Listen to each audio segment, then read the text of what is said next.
Think about the last time you received an injection. Might have been a vaccine, an IV fluid, or an antibiotic shot. How did the drug product look like? Most likely, a clear solution encompassed in a cool glass vial. The clearness of the solution is crucial here, as it ensures that no particles are present. However, these often life-saving treatments may contain the so-called subvisible particles, those that cannot be seen by the human eye. Pharma manufacturers must ensure that drug products are free of both visible and subvisible particles, as both may represent safety and efficacy concerns for patients. They might decrease the amount of the active ingredient, cause immune responses, or even block a vein and cause an emboli. But how can we get rid of something that cannot be seen? To answer this tedious question, I am joined today by a former colleague of mine from the beginning of my career with Lonza, when I used to work in the forensic chemistry lab. Pascal Chalus is Lonza's Associate Director of Particle Identification, and he will explain that every single vial that are on the market anywhere in the world have been inspected for particles. Today's episode has it all, comparing pharma manufacturing to the famous CSI, Crime Scene Investigation TV series, insect legs, and me failing a visual inspection test. Join us as we step into a forensic chemistry laboratory at Lonza's Drug Product Services in Basel, Switzerland, where the meticulous work of particle detectives ensures the safety, quality, and stability of drug products. I am Martina Hestericová, and this is A View On, a podcast brought to you by Lonza.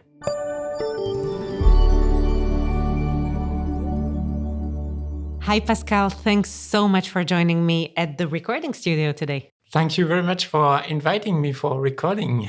Of course, very happy to. It's one of my favorite topics, as you will hear soon, I guess. But I simply have to begin by asking, how does your daily work compare to the work of the CSI forensic scientist? I think many people think of this if they think about forensic science, right? Of course, many people think of that. Let's say our work has differences, but also things that are very similar to what they present in the show. Difference is we don't have dim light with super nice colors in the labs. This is one thing that we differ from them. Right. One thing that we have similar is understanding what the things that we have in our hands are or what they correspond to. We try to identify people, we try to identify materials, and we always start from unknown. So this is really the challenge, and this is what is making fun. Another small difference is we much less get on site. We receive our sample, whereas they always go to pick up their samples. And wear nice sunglasses on the way, right? Yeah, of course. For you, I assume it's always lab goggles. For us, it is always lab goggles, except when we need to really do visual inspection and really look for a particle in a vial, for example, and there we need to not have disturbance in front of the eyes. Oh, so you do that without glasses on? Yes. Ah, interesting. Only your correction if you have corrections. I'm really curious also, how did you personally get into this field of research and development in the first place? This is came to me through previous position where I was really working with spectroscopy and with imaging techniques. And let's say that at that time, particle identification, complaints, understanding, and such things were, let's say, a side thing for me. We even helped jewelry to check for pearls and things like this, but only as hobby or as side thing because we had the device to do it. And then that part grew and I grew interest in that part. And then I changed job for that position where I am now, where it's really 100% my job to identify particles. I have to ask, pearls for jewelry, really? Yes. How do you identify a pearl? Apart from, I think if you put it on your teeth, it's supposed to make a sound or the texture is different? What we used was X-ray tomography simply to check the structure inside the pearl. So like this, you see inside if there is a polymer bead or if there's a seed from something different, or is it a natural pearl that comes from a sand cone? Oh my gosh, that's super interesting. Since the main topic of our podcast today is particle identification, how do you define a particle? I would try to move away a bit from the word particle. Most of the time, what we identify, we should call foreign matter, because what we analyze can have different sizes. We had to analyze, for example, pieces of a hammer that has fallen in a reactor and went through the agitator. So you can imagine that we're not talking about a small cellulose fiber there. We're really talking about big pieces of a big hammer, simply to understand, could it have made side reactions in the reactor? Particles can be very small proteinaceous aggregate in a drug product. It can be a cellulose fiber. 90% of the particles that are observed in products, in injectable products, are probably cellulose fibers. It can be glass particles, metal particles. Basically, you always have to be open for anything to happen and keep your minds open and let yourself surprised. So the bottom line is whatever that's not supposed to be in drug product, right? In drug product, in drug substance, in raw materials. You mentioned also that it could be a protein aggregate. In general, why is it important to track presence of these aggregates and of larger particles of foreign matter, to follow your nomenclature? Clearly, you don't want to inject particles to a patient. You don't know what may happen. We need high quality in drugs. Also, if you have proteinaceous aggregates or if you have such precipitates that are forming in your product, it means that it may have not the configuration you want it to have. And so the bioavailability or the efficacy may be different. And so you're not treating your patient correctly. So this is really why we need to ensure that there is no aggregates, there is no precipitates, for the patient's safety, but also to ensure that the patient is receiving the dose that he's supposed to receive. Thank you. Now, what happens when you receive a sample? Could you run us down through the typical process of particle identification? So, first thing, when we receive a sample, you look at what you received. If what you're receiving is a very big particle that is swimming in a solution, for example, you're not going to try to filter that. You're going to try to fish it out with tweezers or something like this. If the particle is very small, suspended in a drug product, you would filter through a special filter. Second thing that we do is we image the particle. We make microscopic or large images of the particle, and we measure the particle in every dimensions, so that we can estimate the volume, the size of the particle, and so on. So this is what I would call the characterization of the particle. The next step is what I would call the chemical identification of the particle, so finding what are the material of construction of the particle, if I may say so. And this we do from the less destructive to the most destructive techniques. What is the least destructive technique? So we will mainly start with FTIR spectroscopy. We measure what is the absorbance. We have large databases, and we compare the spectrum that we've obtained with our database, and this gives us some hits. Of course, here, experience of the operator is there also to say that first hit is a nonsense, the second hit makes more sense, and that's where all the expertise is playing a role. If with FTIR we have some results, we may step to another spectroscopical method, the Raman spectroscopy. If you didn't manage with Raman spectroscopy and FTIR, it's most probably that your material is inorganic. So we go to electron microscopy and elemental analysis there. And there we can define, is it iron, stainless steel, glass, calcium carbonate, or any other mineral compounds. So this makes a distinction between organic and inorganic matter when it comes from the chemical point of view, I assume. Yes. What happens if the sample is of biological origin? I'm thinking an eyelash or piece of skin or a nail or something like that. So basically, piece of skin compared to piece of nail or so on, they will have different FTIR spectra. So piece of nail is going to be keratin, for example. So this is something you can easily identify. Piece of skin is looking very much proteinaceous. That's where the experience of the operator by looking at the microscopic images with the FTIR results that are going to give you an indication of what it is. And same eyelash, hair, and things like this. These are definitely no-goes for in a drug product. This is what you definitely don't want in the drug product. But again, those will have a very defined structure on the surface. You can also distinguish, is it an animal, is it a human hair, or something like this. You get already very much information just by microscopy of the hair.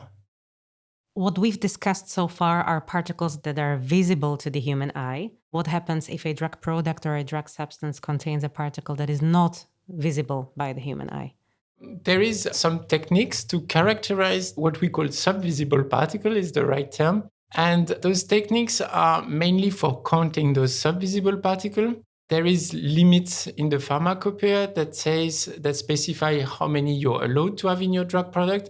And this will also depend on how you use your drug product. So if it's the drug product is intravenous, you will have larger amounts of subvisible particle allowed than if the product is injected in the eye. Ophthalmic products are definitely very, very strict.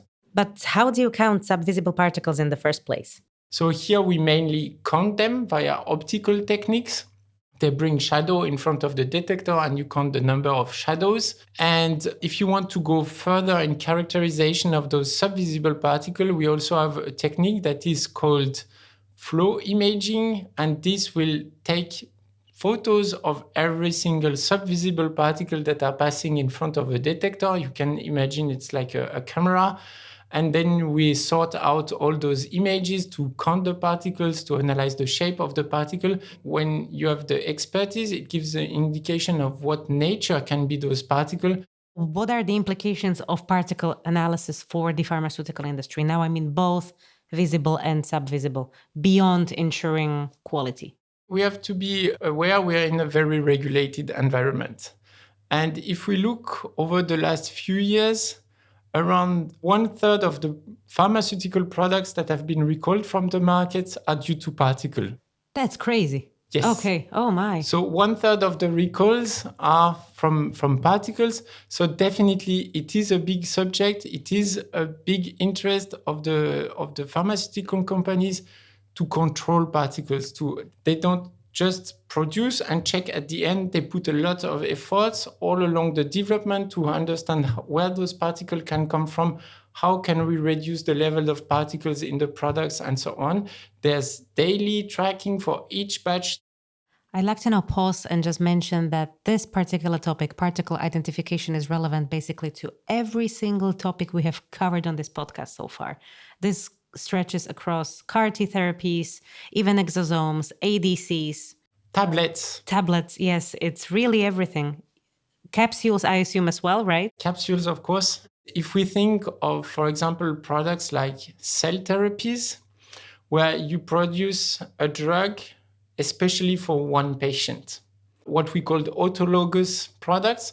So basically, product is made out of the cells of the patient. You manufacture the drug for the patient, you give the drug to the patient. If at the end, at the control, you observe it, there is a particle in that product, meaning you have to reject that batch. It may be a death sentence for your patient. Oh, gosh. Generally speaking now, how common is it to perform particle identification in the pharma industry? Every single vial that are on the market anywhere in the world have been inspected for particles. By humans?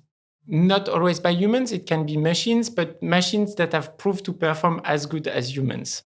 All right. Speaking about humans performing this type of testing, how are they trained to know what to look for? They have to pass several tests. They have to have an eye test, visual acuity of 20. They have to be non-colorblind. And then you have to pass what we called a visual inspection qualification. So it is a series of samples with vials, if we're talking about vials, with vials without particles, with vials without other defects, what we call the cosmetic defects, and vial with particles. And out of that series of maybe 1,000 vials, there's around 10% of these that have a defect, and they have to be able to sort out the vials that present defects.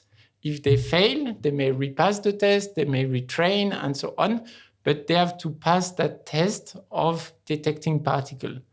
We can consider that human can detect in a liquid vial around 150 to 200 micron particle sizes. And for fibers, of course, they're elongated, so they are more difficult to see. So we say around 500 micron is the lowest size. So half a millimeter is the lowest size that people can see. When we look at the general public, what's the proportion of people that can pass this test? And the reason I'm asking is because I remember when we worked together, I tried it out of curiosity and I failed miserably. And you know me well, this is not easy for me to admit, but I couldn't pass it, no. For passing that test, some people may train up to 40 hours just doing this training. And after this, they pass the test. And we really see drastic changes on performance of the people with the training. So there's still hope for me. Yeah, there's still hope for you. Okay, that's good to hear. Now, maybe a bit of a provocative question, but is it even possible to manufacture a drug without any particles present whatsoever? No. Okay, that's what I thought. I mean, we have to be honest. It is the goal, but it is not realistic at the level of capacity, human capacity and technique capacity. The one who tells you, I am able for sure to produce every single drug without particle is lying to you. Okay. We have to be really honest. Yeah. When you were describing the workflow, you also mentioned the experience of the operator. When you were explaining how you got into this field, you said that it was at the beginning a side area where you just grew into, where also the interest of the industry grew, right? How do you find people that are experienced enough to be able to analyze these samples? I'm always looking for different profiles in my team. I have people in my team that are from material science, some people that have worked in pharma industry, some people that have worked in paint industry, some people that have worked in different environments. Because as I said, you never know what you're going to analyze and you have to be open-minded. And for that, you also need people that have knowledge in lots of side areas. So what I'm looking for is not people that are experts with the techniques that we have, because we have that expertise and we can train the people to do that. We want people who are curious, motivated. Also, you need to be very flexible, to be very reactive. Some people like and can work like this. Some people prefer to have work that is a bit more planned in advance. I must admit that when I come to work, most of the time, 1 hour after I am at work, my day is looking completely different than what I was expecting. Because I receive a call, hey, we've sent you something yesterday, it is urgent, can you help us? I already have the who in my head. It sounds like CSI again. Yeah. Fantastic. All right. Well, on a lighter note, could you share with us what is the wildest sample that you've ever analyzed in your life? The wildest. I have a long list of wildest.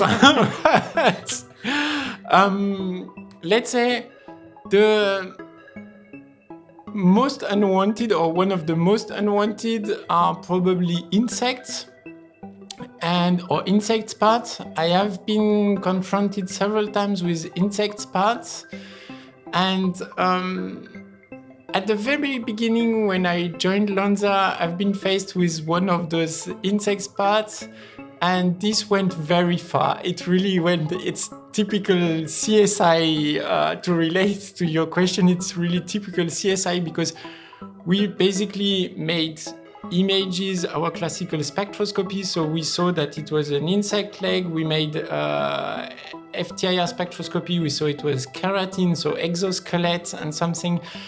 We took pictures of that. I sent those pictures to the Historical Museum of Basel. Oh my gosh. Then the people from the Historical Museum came back to me and said, hey, this is a true bug. And then we went down the road of investigation. Was that true bug already in the excipients or in the raw materials that we were using, or did it came during production here in Switzerland? So we went to send that little leg of true bug. We sent it for DNA analysis. Oh my gosh. And from CSI, right, yes. And from DNA analysis, we could find out from which region of the world that true bug was, and it came out it was from the raw material, and like this we could trace really down from where was the source of that particle. Does it mean that the batch was... The batch was rejected. Was rejected, okay, yeah. I mean, normally if you have something like insect parts, there's no hopes for your bag. I find this field really fascinating, really interesting, and it has implications to everyone who has ever received any injection, basically, or either tablet or a capsule. So everyone in the world, in my opinion. I wonder, where can this field of particle identification evolve to? There's lots of evolution. We all hear about artificial intelligence at the moment. So there is evolution, for example, in using artificial intelligence to detect particles. So with cameras that are performing a bit better and with artificial intelligence that will be able to detect those particles. But also artificial intelligence in the subvisible particle world, for example, if you have those images of those subvisible particles, to be able to automatize the classification of those particles, sorting out those particles look like proteinaceous aggregate, they look like silicone oil droplet, they look like free fatty acid particles or something like this. So here artificial intelligence is going to play a big role. Then there is, for identification of visible particles, there is development in the spectroscopical techniques like FTIR, Raman, but also NMR or other techniques, to really try to identify the particle without having to isolate them, so directly in the vial. But this is still looking far in the future, but these are all things that are in development, and there is still lots of things coming. Coming from an academic lab, even thinking about just putting a sample into an MR without purification and getting the right result, this sounds again like CSI. I wonder whether we will get there in 10 years, in 20 years, or earlier, but it sounds fantastic and great that I can hear your enthusiasm about it already now. Is there anything you want our listeners to know about particles? What I want to mention is, of course, particles are something unwanted, but we should not always see particles as something unwanted. There's lots of situations where particles are also something wanted. A large field is what we call the small molecule world. So basically powders to manufacture tablets and so on. And there's even department that we call particle design.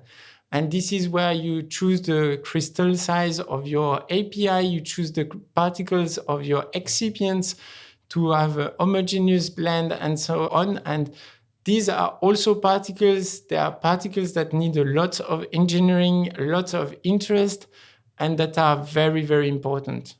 If you would like to learn more about this topic, you will have to go back and listen to the podcast episode with Matt Ferguson and Kim Shepard, where we talked about developing and formulating treatments for inhalation. Well, with this, Pascal, I'd like to really thank you for joining us today. I think we learned a lot, and it brought me back to the old times when I was still working in the lab with you. I have to thank you for this opportunity. And also I look back at the times where we were together in the lab. It was really fun. No more 70s heavy metal, huh, in the lab? I know. Which you don't miss, I know. All right, well, thanks. Thank you very much. And thank you for listening to A View on Particle Identification with our guest, Pascal Chalus. I hope you enjoyed learning about the good, the bad, and the ugly of particles. I mean, talk about insect legs. We will be back next month with another deep dive into the pharma manufacturing world, and this time about using capsules for targeted therapy delivery. If you cannot wait, head over to lonza.com/a-view-on to listen to our previous episodes, subscribe to never miss an episode, and access additional materials and interviewee info. Bye for now.